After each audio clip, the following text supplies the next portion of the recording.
The Panama Canal, a water essential management. When we think of the Panama Canal, we associate it with a passage for ships moving from the Atlantic Ocean to the Pacific Ocean and vice versa. But key issues that are usually overlooked include how this marvel of the world is managed to ensure the mission of this waterway is achieved and what benefits its operation provide not only to international trade, but also to the region and Panama, generating savings and revenues for all parties involved, not only in money, but in emissions to the atmosphere. The Panama Canal is a century-old infrastructure that relies on water for its operation. The water that feeds the canal comes from precipitations and travels a long way through a watershed subject to an integrated management to protect the hydro resources, allowing at the same time the sustainable development of the inhabitants of this area. The water resulting from this effort are managed in two fresh water reservoirs constructed at the beginning of the last century and that regulates the demands for its operation. So, this is the first key element to remember. Ships transiting through the canal navigate on freshwater lakes. The second key element is how we manage this natural resource, as water supports life on Earth, and in our case, the stored water that makes possible this operation is also the source of drinking water for half the population of Panama, and this responsibility of paramount importance requires a sustainable management to protect both the quantity and quality. It is in this role that the Panama Canal dedicates important resources to ensure that water is used every day, considering an efficient operation to save and reuse as much water as possible and maintain regular programs to include stakeholders in water conservation initiatives, which include reforestation, environmental awareness,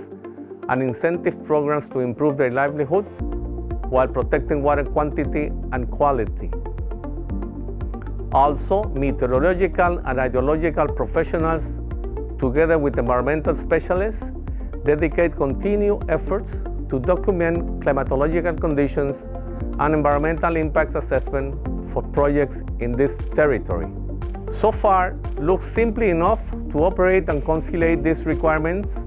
but climate variations and increased demand of water resources from this watershed have made us streamline our efforts and increase technological and human resources to optimize how we use this water, considering that we have two distinct climate seasons, one very dry that runs from January to April, and a rainy season from May to December. Similarly than other areas of the world, we have had periods of droughts and flooding, the last ones Hurricane Iota and Eta that affected greatly some regions of Panama and other countries in Central America. It is with these drastic changes in water availability that year after year, for the past decade especially, we have increased the use of models and satellite forecasts and information technology and initiated a review of alternatives to provide additional water to address economic demands of the metropolitan area of Panama, provide a reliable and quality service to our customers, and guarantee the sustainable development of the area which provides the water for the Panama Canal operation. At last but not least, our all-water and shorter route results in lower emissions by ships using the Panama Canal, which contributes to international efforts against climate change and to achieve IMO rules and goals in this issue aligned with United Nations Framework Convention on Climate Change. The Panama Canal is also elaborating a comprehensive emission reduction plan for its operation and business activities with the purpose to stand as the green route of the canal. The task ahead is not an easy one, and similarly as we did with the expansion of the canal a few years back, we need to identify the best alternative while continuing to provide the best service to our customers. Panama the world and inhabitants of the Panama Canal watershed. Get to know more about the Panama Canal in our pavilion at Expo 2020 Dubai.